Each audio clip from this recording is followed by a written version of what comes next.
Hey there, welcome to the very first episode of 10 Films I Hate About You. My name is Katie and I'm here with my partner Kevin. Hey. So what is 10 Films I Hate About You all about? Essentially, I have a problem. It started at age 10 when I purchased my very first DVD. 17 years later, my collection has grown to include over 600 DVDs and television box sets, much to Kevin's disapproval. Well, we got Netflix, we got Stan, we got all these streaming things that we're doing, and then you still have DVDs. Yeah, but Kevin, the thing is, you never know when a really great program is going to be on Netflix and when it's going to be taken away. And the last thing I want to do is to have my favourite show on Netflix and then have it disappear into an abyss and never be able to But see not it 600 again. of them. Yeah, yes. Well, anyway, Kevin is correct. 600 is too many. So, unfortunately, since that very first purchase, not all of my choices have been very good. Some have been amazing. Some have been straight up dodgy. Don't talk yourself up.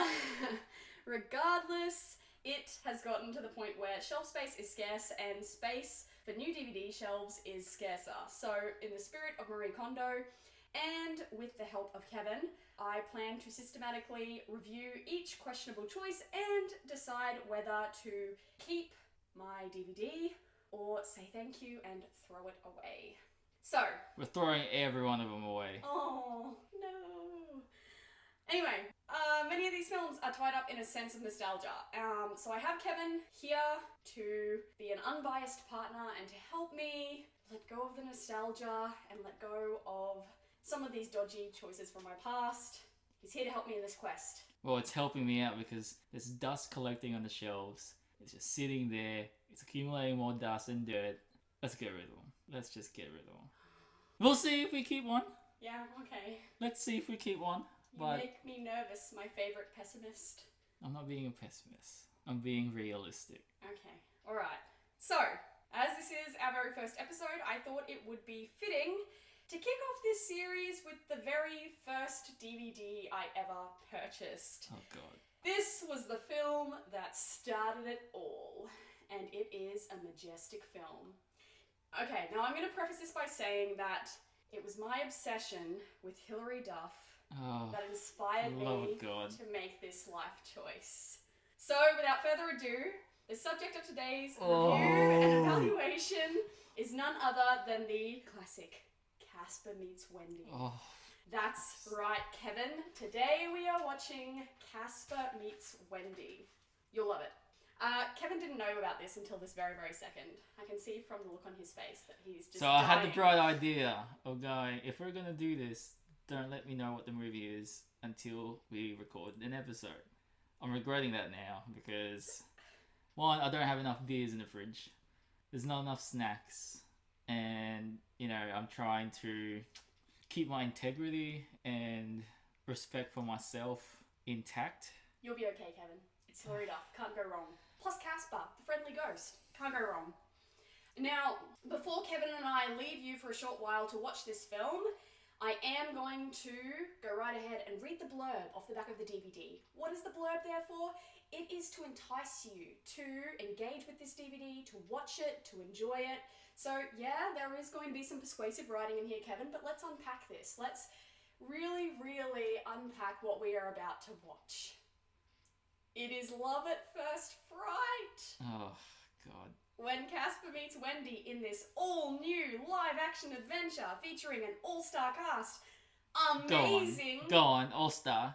Hilary Duff. It's 1 star. Just probably like the review of the movie. Look, I actually believe there are other fantastic stars in this film, but I was so sidetracked by the fact that Hilary Duff was in it that I didn't pay attention to them. But we'll find out, I suppose. To tell you what, the first time I've heard about this movie, I've seen the first Casper. It was on TV all the time when I was a kid. Both when I was in the Philippines and when I moved there. I didn't know there was a sequel. And then go to the local Kmart. There it is. I didn't know what it was. And it's probably straight to DVD for a reason. It went straight to DVD, right? I actually think I probably purchased this film from Kmart originally. It's straight to VHS, right? I don't remember seeing it in the cinema. Yeah. So that we're starting off well then. Anyway, I will have you know, I'm going to continue reading this blurb. Featuring an all-star cast, amazing special effects, Kevin, amazing special effects, and spooktacular fun for the whole family. Spooktacular. Yeah. Oh. Spooktacular. When evil It's not even good. It's not even a good pun. Well, yeah, okay. Yeah. You win this round. Oh, lordy. Right. When evil warlock Desmond Spellman, George Hamilton, vows to destroy Wendy, the good little witch, Hilary Duff, she and her witless witch aunts hide out at the Sunny Bright Resort, where the vacationing ghostly trio have been busy scaring up mega mischief and making Casper's afterlife miserable! Exclamation point. Even though Casper and Wendy are told that ghosts and witches just don't get along, when these two kindred spirits meet... The classic rivalry. It's the beginning of a beautiful friendship. Yeah. This is freaking ridiculous. I left a space there so you would understand the pun. But... Oh, I don't get the pun, don't I? But Desmond is closing in and time is running out. Now Casper and Wendy must prevent a supernatural showdown between their feuding families in order to defeat Desmond's dastardly plan. Okay, Kevin and I are going to go and watch this How long does masterpiece. this movie go for? I didn't write that part down. Oh. It wasn't in the blurb, sorry. For a reason. Kevin and I are going to go and watch this masterpiece now. When we come back, Kevin is going to recap it for you in a very honest way. So if you haven't yet seen it again, last chance, go watch it now. Otherwise, spoilers ahead. You know what? I'm actually really dreading it right now. Kevin? I'm actually dreading watching this movie. Alright, let's go. Let's go. Alright, Let's see get you on the it other done side.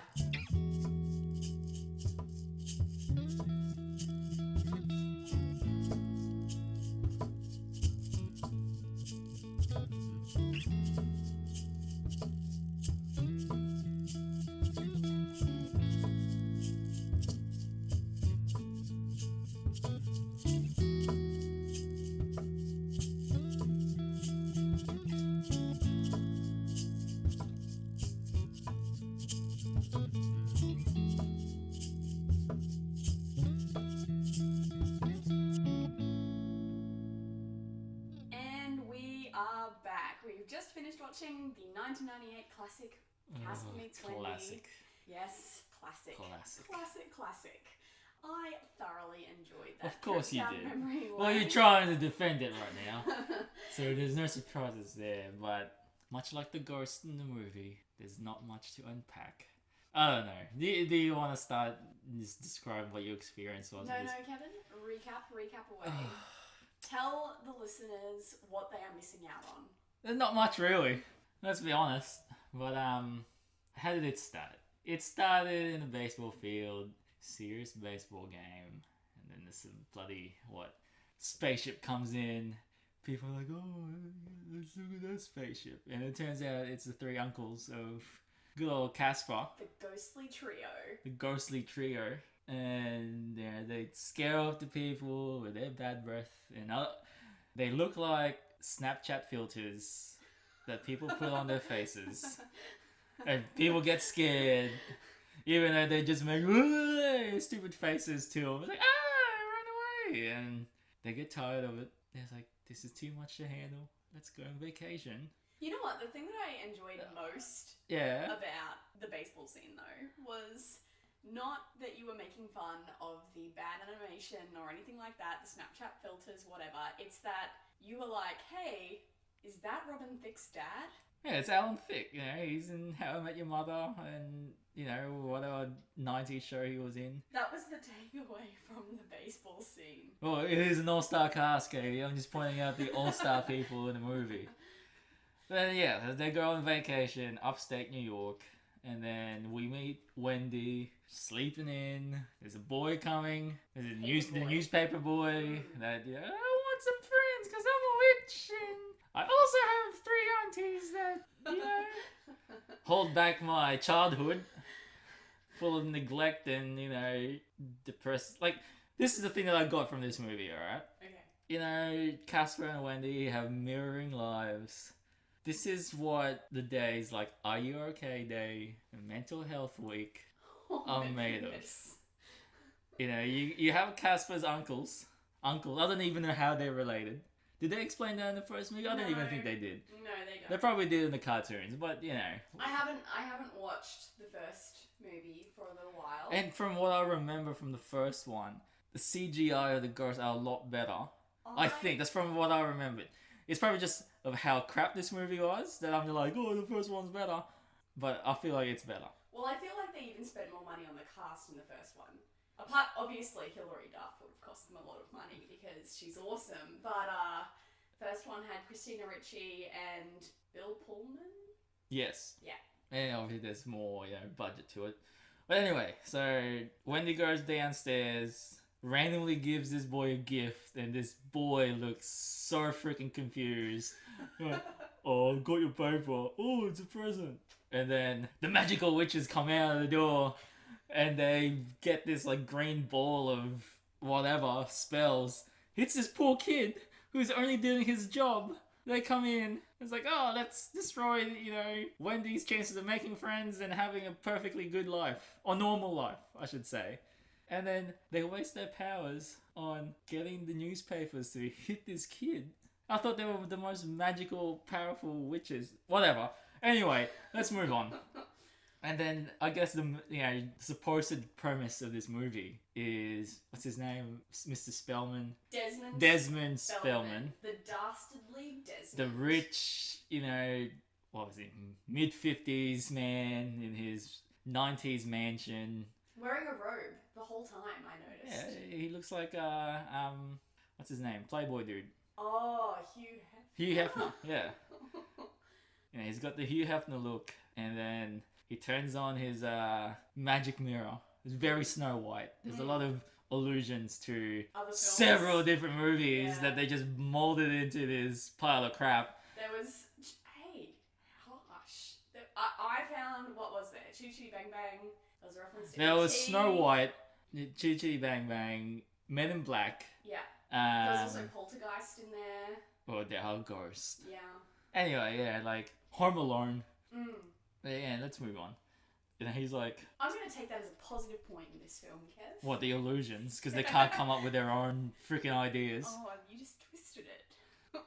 Turns on his news, like his Siri of the 90s, and Pauly Shore comes on the screen with his sassiness. And I was like, what's on the news? Who's the best witch? Wendy. Wendy's the witch they're going to look out for. But why? Why is she the best witch? She's like, what, 8 at this time? I think so, yeah.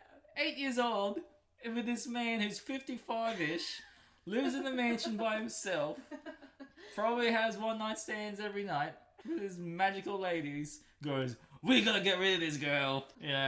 She's destroying my reputation with his magical stuff. And for a magical man, he's got a lot of technology in his house. He's got this, computerized magic mirror with Pauly Shore in it. He's got this, Navy-type tracking device with a sonar and, It's like, alright, there's the magic in this.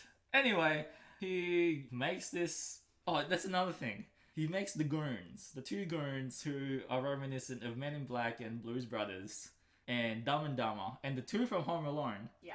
He makes his protein shake with his, NutriBullet type thing or his, Thermomix. Yeah. Because that's his cauldron. He's a modern day witch, everybody. Mixes it up, does his magic, and these 2 stupid goons come out. And they're like, oh, let's go get Wendy. Anyway, go back to Wendy's house. Wendy's having a cry. He's like, oh, you don't care about me. You don't want me to make any friends. And trauma happens. And then, for some reason, there's 2 guys just standing in the house.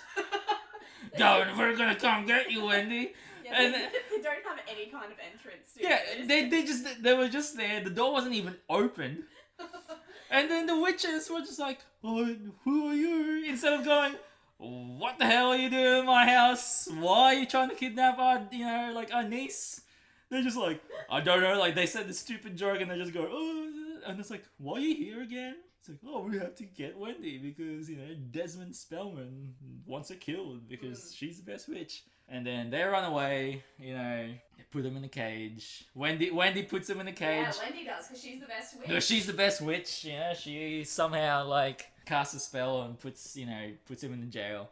And it's like, let's go on vacation. I really... Coincidentally, the same place that these 4 ghosts are going on vacation in Catskills, New York. Mm-hmm. What were you saying? I really hope Hilary Duff listens to this episode so that she... I don't think Hilary Duff watched that movie when she hit puberty. She would probably gouge her eyes out, and, you know, that shit's embarrassing. Oh, yeah. I don't know. It is. We'll get to it. Let's get to it. Alright, so they go on vacation. Probably one of the funniest scenes in the movie. Yeah, I'll give you this one. The witches come in. I don't know if, you know, like in order this is how I remember it. Even though I only just watched it 20 minutes ago. They come in, oh, there's no bookings left. It's like, why isn't there any bookings left? Blame that old lady. Because she's the only one that has a room. There's only one room in this place. Blame her. Turns her into a goat. The old lady comes back to the concierge as a goat, mind you. She's a goat with her costume, with her like vacation clothes and her hat and her sunnies, with her key in the mouth. As a goat, if I didn't say that enough, goes to the man. I won't be needing this room anymore. Bah!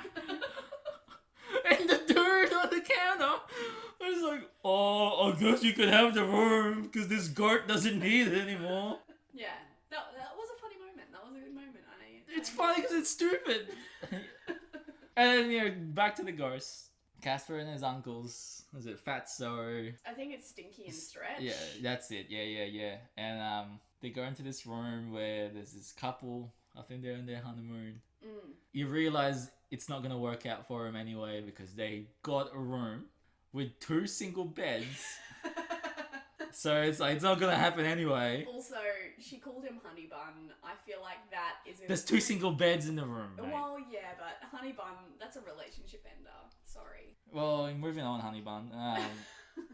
They scare them off. They get their free room, and then Casper's been, you know, the slave. Oh, you pick up our bags. Even though they're ghosts. I don't know why they need a vacation for one thing.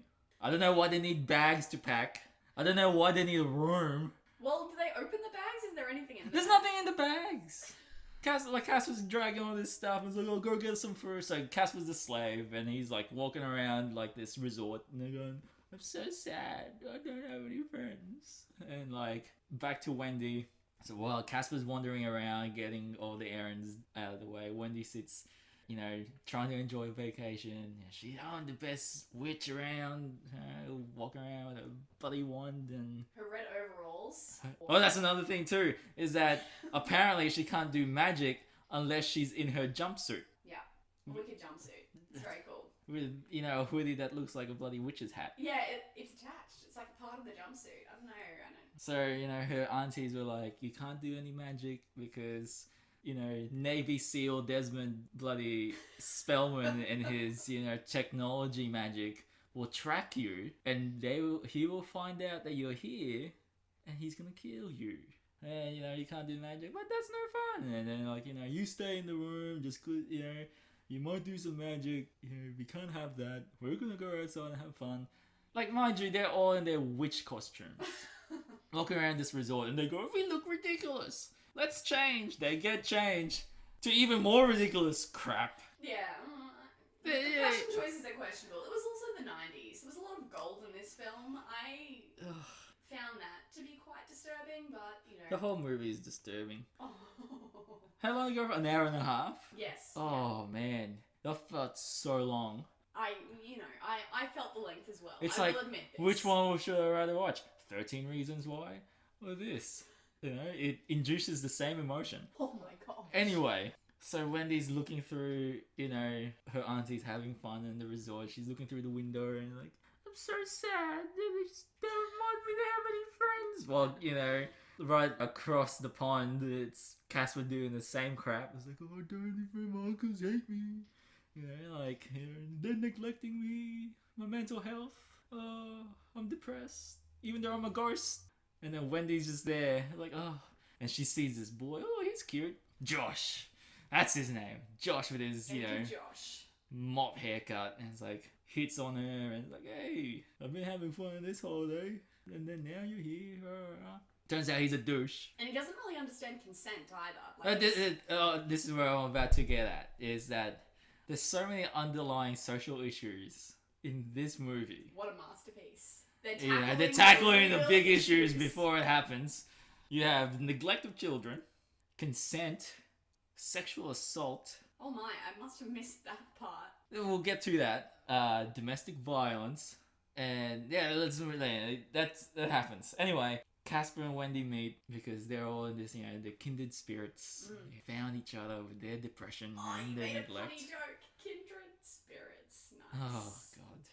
And then you're a witch, oh, you're a ghost, ah! It's like, I don't know. Anyway, yeah, so they go through that. They're in this barn? Yeah. They show their magic and then boom, montage. Right? Like Wendy's flying a kite type of thing with Casper at the end. Or was she windsurfing with Casper or whatever? Yeah, she was windsurfing on her broom. She had her feet on her broom. Yeah, she was doing something and then she was doing archery and then Casper just possesses this arrow and tried to attempted murder everyone on its path. He also possessed a croquet ball. Yeah, so they became friends instantly. Very good friendships begin. And then they both hate their respective aunts/uncles. They're like, oh, let's get back at them. Go to this party. But I think they were trying to get back at them by showing them the way things could be. We don't have to be cruel to each other. See, this is how much I was paying attention. I was just like, this is stupid. And they digging so deep. Yeah, Casper wanted his 3 uncles to get along with Wendy's 3 aunts. They wanted, Yeah, they go to this party. They go to this dance. The dance tonight, and then, I guess, conveniently, 3 dudes rock up in this car. It's a nice car. Oh, that's what you get out of it. Awesome. That, remotely look like the 3 uncles. They look exactly like the uncles. Yeah, they do. It's good casting. It's good Whoa. Let's just get some stereotypes of seedy guy, seedy fat guy, and seedy tall guy. Well, one of them was dressed like John Travolta from Saturday Night Fever. Yeah. So they possess these guys. They're like, oh, Casper goes, oh, if you do this, you can scare people off. You'll break the world record for scaring people. I didn't know Guinness Book of World Records kept that record. It was the Grimace Book of Records. Is it Grimace? Whatever, they go to this party and they match up with the witches. And then, the sexual assault part comes in. I think Stinky, or whatever it is, Slinky. The guy that's got that smell issue. He's walking around. Smell issue. He's got green breath. Yeah, he's walking around smacking girls' asses and pinching them. Yeah, I can see how that's inappropriate. Yeah, so they do that and they match up with the witches. They kind of they hit it off, and then they possess, and the uncles possess the dudes too long, so it all goes haywire. What happens after that? Oh, it's revealed. Yeah, shit goes down. Basically, yeah. Shit goes down. And it's like, oh, you didn't tell us there's witches here. Oh, you didn't tell us there's ghosts. And it's like, witches can kill ghosts. Yeah, listen to that line. Witches can hurt ghosts, can kill ghosts. They're already dead. And then they plot revenge on each other. And then Wendy and Casper go outside. They dance. And then Josh runs in and goes, why are you dancing with my girl? Would you rather dance alone than with me? Because he can't see Casper. Yeah, because... Yeah, Casper's got invisibility mode on. Stealth mode. Stealth mode. Yeah, he said that actually. Turning stealth mode on. So Josh is becoming all this well, basically he thinks he owns Wendy. He does. At one point he grabs her wrist. Yeah, it's what very does he violent. Say? He says something like, you won't come to the dance with me if you don't start being better. Well, basically, he's setting himself up for failure in the future. Yeah, he is. With that haircut 100%. too. But she owns him. She really puts him in his place. I love it. So do you remember what the main premise of this movie was? Oh yeah. The main premise of the movie is... This is Desmond bloody Spellman.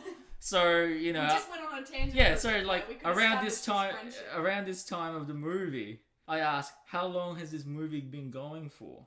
It's been gone for an hour when we haven't really heard of Desmond Spellman until an hour 10 in. Yeah, because he was watching on the Navy SEAL sonar as you... So it was just the whole point of them being on vacation only happened at the end. I know I'm missing a lot of information here because I'm just I can't fathom the ridiculousness of this movie. and the cringiness of the 90s.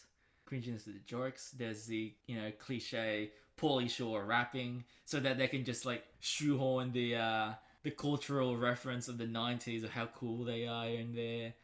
I don't know. It felt like a daytime TV movie. Like you see in there, like after watching Ready Steady Cook. And funnily enough, we did watch it in the daytime. That's how it felt like. Usually when I was a kid, when I used to watch movies like that during school holidays, I'm about to fall asleep because I'm about to take a nap because I'm bored. That's what it felt like But I sitting made there. you stay awake so that you could recap it. Well, you gave me a beer. Yeah. You know what I mean? So you're inducing me into alcoholism to watch this stupid movie. Alright, so how does it end? Desmond comes in. He's like, I'm gonna kill you, Wendy. And he, casts a spell in the fireplace, and he activates the abyss. Yeah. It's got a longer name, but the end part of the name is the abyss. Just like the movie The Portal of Hell. You know what I mean? Like, it's like a never-ending thing. So, fast forward a little bit. Wendy gets sent to the abyss. Desmond pushes her in there. For like what felt like 30 minutes. And then Casper's like, I'm gonna grab this velvet rope. It's like a divider rope. Yeah, it's a velvet rope. It's a velvet rope. Is that the official title? Yeah, it's like the velvet rope that you get in the clubs. Like. Oh yeah. Yeah, like in fancy places where you have to stand there. Whatever. And then Desmond's like, I'm gonna be the best witch or warlock or whatever. He does refer to himself as a witch. Yeah, but then he mentioned warlock and then whatever. And then, lo and behold, the ghosts come back, helping the witches, and helps Casper, gets Wendy out of the abyss, and then scares Desmond, the best witch in the world, with his Hugh Hefner coat and his, pencil-thin... moustache? Yeah, he looked like, what's his name? Who's the actor back in Gone with the Wind, dude? Oh, Clark Gable. Yeah. With his Clark Gable mustache. And he's like, it's a ghost! Oh, wait, I'm a witch! Oh, no, too late, I'm the abyss now. Yeah. And then he falls down, goes past Wendy, he's like, stupid witch. And then... He says something like, you stupid girl, Yeah. give me the rope. Yeah. Which wasn't very persuasive. Like, someone needs to talk to him about. What, persuasion? Yeah. Because, if someone called me stupid, I probably wouldn't help them out. Then, they pull Wendy out of there with a velvet rope, and then it's like, you guys aren't too bad after all, says the witch to the ghost. And it's like, thank you. All fine and dandy. They all live happily The ever goons after. are being goons. Like, let's get some French toast. And it's like, fun fact, do you know what the French call it? Whatever. And then they say goodbye. Casper gets a kiss from Wendy. He blushes. An hour and a half too long. An hour and a half too long? What, you wanted to be this a 1-minute movie? It could have been half hour. Like, It could have been a half hour. A half hour special. A TV special. yeah, like Casper TV, Meets yeah, Wendy. like an after school special. Like, like how they teach kids of how to make your own friends when you're feeling neglected by your family. Alright, so, the ultimate question. Do you even have to ask this question? Do we keep the DVD or do we donate it? The funniest thing about this is, are we donating it or are we pawning it? Well, I guess we're pawning it. I'm gonna take it to cash converters or something and get 5 cents for it. I think we're putting more work to the people working at cash converters trying to resell this thing. Well, this could be a very rare DVD. I haven't... A rare DVD. Hey guys, It's you're missing out on this piece of history. It is. It's This is Hilary Duff's career breakout role. Like, when you watch movies or TV shows where they show the pre-credits, the intro credits, and you see and introducing, that's when this is their launch pad to stardom. Exactly. We're gonna see this Hilary Duff girl again. Oh my god. Alright, can I talk in defense of this film? I've got a pitch. Okay, first of all, I feel like there are worse Hilary Duff films. I feel like out of all of the Hilary Duff films... The thing is, we're not talking about the Hilary Duff films here. We're talking about keeping this stupid DVD. Alright? Yes. I know you have plenty more, because I see them every day.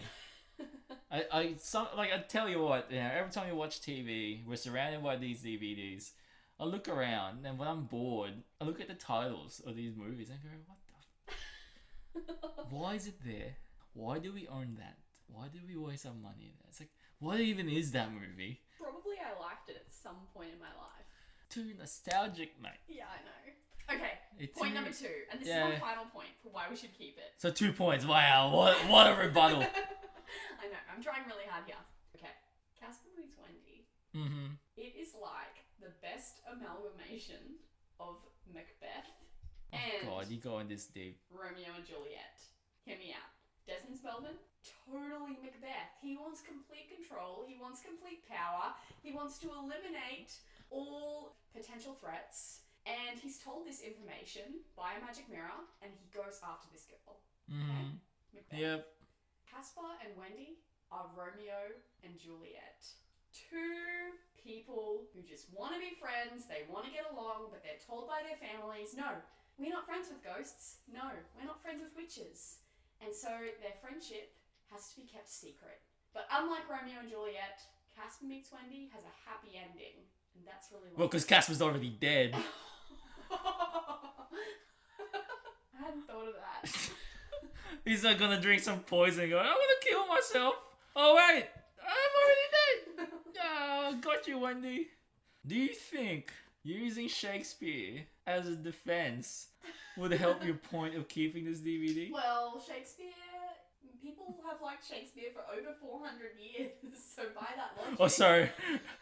Casper Meets Wendy will surpass the test of time because it's got Shakespeare elements, and life lessons, and Hilary Duff's Launchpad. Yeah, I stand by this. We're not keeping this DVD. Okay. Alright, here's the deal. I feel like you've probably had some better points than me in this. It's not better points. I literally just recapped what I saw and how I felt. I'm not defending this movie. I'm not defending why we should get rid of it. It seems like it worked because I just spoke about it, and you're like, oh, you really not like it? Well, here's what I propose. Okay, At the moment, this is like a rugby league match, right? You know when the on-field ref says try, but I'm just gonna send it to the box for like a second opinion. Yeah. Okay, so I feel like it's throw it / pawn it, but we're going to throw it to our 8 fans on Facebook through a Facebook poll. We'll give them 7 days, whether they agree with you or whether they agree with me. Keep or donate Casper Meets Wendy. No, we're getting rid of it. That's it for this episode. You can catch us online at www.inconceivablereviews.com. We've got a bunch of written reviews up there as well as access to this podcast. You can also find us on Facebook at Inconceivable Reviews Official or Instagram Inconceivable Reviews. Thank you. We'll be back in a fortnight, and I am going to inflict another one of my classic films on And if Kevin. someone wants to kindly donate alcohol or, I don't know, snacks, Therapy, mental health care plans, yeah, feel free.